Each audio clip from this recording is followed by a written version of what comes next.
रोहतक में 10 दिसंबर को एक बड़ी साइबर ठगी से जिले का हर वर्ग सहम उठा। दरअसल कुछ लोगों ने 10 गुना रिटर्न देने का लालच देकर एक बुजुर्ग से करोड़ों रुपए ठग लिए। घटना शहर के डीएलएफ कॉलोनी की थी, जहां रहने वाले एक बुजुर्ग अर्जन दुआ से कॉल इंडिया कंपनी इन्वेस्ट के नाम पर 10 गुना रिटर्न देने का लालच देकर साइबर अपराधियों ने 1,81,77,000 रुपए लूट लिए।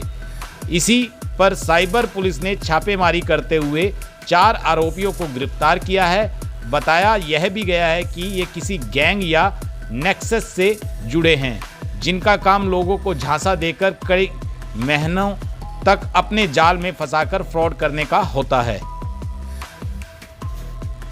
जी, उसमें हमने स्टार्टिंग में 2 लड़कों को दिल्ली से अरेस्ट किया था। अकाउंट होल्डर्स थे, उनके अकाउंट में करीब 37-38 लाख रुपए गए थे और उसी में इन्वेस्टिगेशन के दौरान 4 लड़कों को हमने कल अरेस्ट किया था।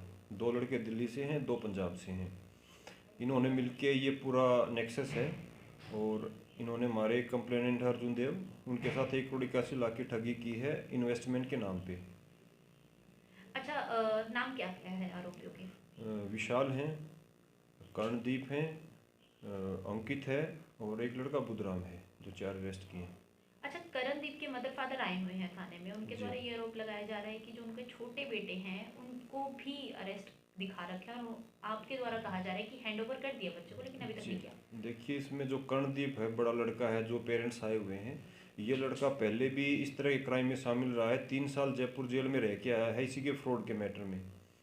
और इनके बड़े लड़के को हमने पूछताछ के लिए बुलाया था, छोटे लड़के को भी पूछताछ के लिए हमने बुलवाया था और पूछताछ के बाद उसके खिलाफ कोई सबूत नहीं थे, तो हमने उसको उनके परिवार के पता नहीं कोई जानकार, उनके जो रिश्तेदार आए हुए थे, उनके हैंडओवर कर दिया था बाद पूछताछ। और अब ये इस बड़े लड़के को बेनिफिट दिलवाने के लिए पुलिस पर झूठे आरोप लगा रहे हैं कि भाई पुलिस ने हमारे छोटे लड़के को इधर उधर भेज दिया या कुछ और कर दिया।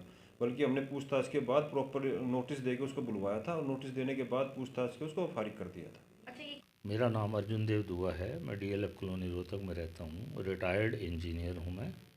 और एक दिन अचानक मेरे पास टेलीफोन आता है कि जी मेरा नाम रंधावा है, आरएस रंधावा, जो कि बाद में पता चला कि रंधावा नाम का तो कोई बंदा ही नहीं था।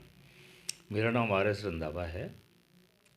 मैंने कोल इंडिया कंपनी से 225 करोड़ रुपए का टेंडर लिया है। अगर आप इन्वेस्ट करने में इंटरेस्टेड हैं तो आप पैसा इन्वेस्ट करो। 6 रुपया 26 पैसे के हिसाब से पर यूनिट हम तुम्हें एलोकेट करेंगे और 26 रुपये के हिसाब से वापसी देंगे।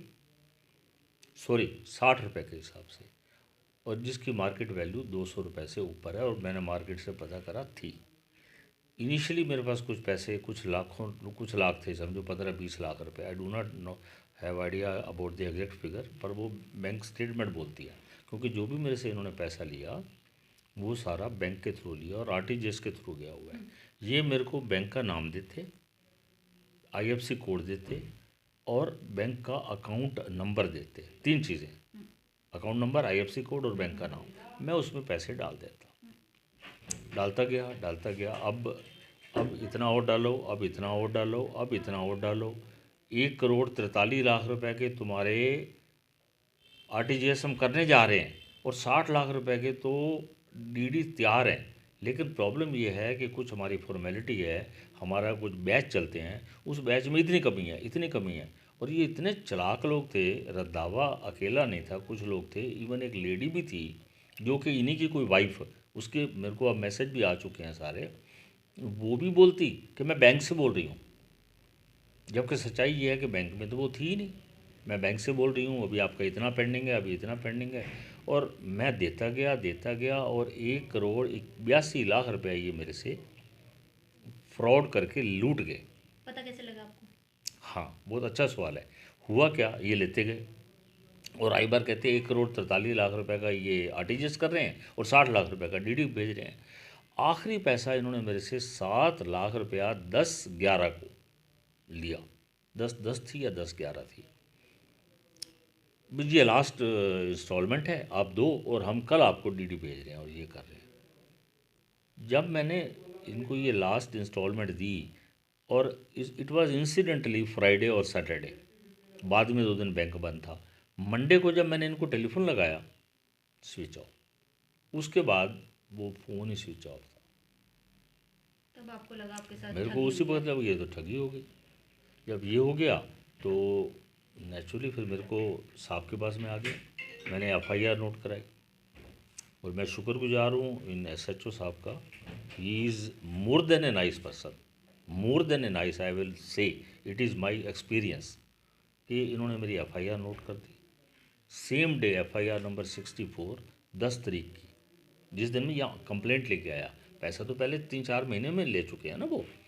जब मैं आया तो उन्होंने मेरी एफआईआर नोट कर दी और सेम डे मैसेज आ गया मेरे मोबाइल पे कि भाई FIR number so and so has been initiated. घर मैंने गिरवी रख के एक्सिस बैंक से लोन लिया, लोन अगेंस्ट प्रॉपर्टी बोलते हैं, that can be verified. 50 lakh रुपए तो मैंने वहाँ से ले लिया।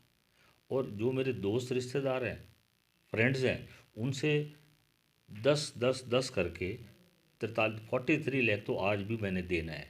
और एक मेरा दोस्त है जिससे मैंने 39 लाख रुपए लिया पक्के का, वो मैंने 39 लाख रुपए बैंक से लेके और उसको वापसी दी, क्योंकि वो एक बंदे ने टाइम पर हेल्प करी है।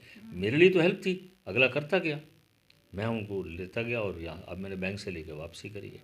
घर मेरा गिरवी रखा है। जो लोगों को रिकवरी होगी तो फिर उसके बाद की बात है। वो तो बात के बाद अब पैसा साहब अश्योर तो कर रहे हैं कि इस महीने कुछ ना कुछ कराएंगे, क्योंकि मेरे पास अब लोग जो है, अभी तक तो लोग एक शर्म में थे, अब उन्होंने थोड़ा सा कहना चालू करा है कि भाई पैसा दो।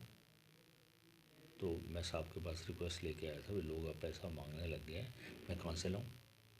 नहीं, ठीक बात। है। वाइफ मेरी जॉब करती थी, रिटायर्ड थी, उसका पैसा रखा था बैंक में, State Bank of India medical branch में, she was in medical college. वो जितना पैसा था, क्योंकि हमारा जॉइंट अकाउंट है और मियाँ बीवी के ऊपर यकीन है, ऐसा नहीं है मेरी वाइफ ऐसे नहीं है कि भाई मेरे पैसे को छोड़ना मत, वो मत करना। तो मैं उसका पैसा भी सारा लगा दिया, 40-45-50 लाख रुपए उसका लग गया। जो मेरा बैंक में था वो लग गया। छोटे बेटे की फैक्ट्री है, उससे मैंने लिया 10 लाख रुपया, लोगों से लिया। मतलब विद द रिजल्ट 1,81,00,000 रुपए ये लेके बैठ गए। ये जितने लोग आपके पास शरीफ बन रहे हैं ना, ये शरीफ है नहीं। मुझे क्या लगता है ये गैंग है।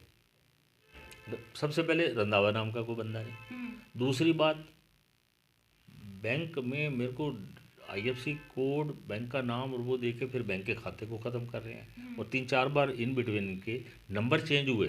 वो नंबर भी मैंने रिकॉर्ड में इनको कंप्लेंट में लिखवाए हैं। तो ये बार बार जो आरोप लगा रहे हैं कि इनके छोटे बेटे की इन्वॉल्वमेंट नहीं है, उस पर आप क्या कहना वो चाहोगे? तो राम जाने ना है कि नहीं। मेरे लिए तो ये सारा ग्रुप है। मैं क्यों गलत इमेच्योर स्टेटमेंट दे दूं? छोटा कौन है बड़ा कौन है, I have no idea about it. मेरे साथ जो हुआ है मैं वो आपको बता रहा हूँ कि रंधावा का नाम करके ये मेरे से पैसा लेते गए और 5-6 तो इन्होंने मोबाइल नंबर ही चेंज कर लिए। और आखिरी मोबाइल जब इन्होंने बंद ही कर दिया तो, और ये मुझे कहा कि भाई आप तेरे को मंडे को, it was incidentally Friday, as I have already told to you, it was incidentally Friday और सैटरडे कि इन्होंने लास्ट मेरे से 7 लाख लिया। और ये कह के भाई लास्ट है, अब मंडे को तेरे को वापसी देंगे।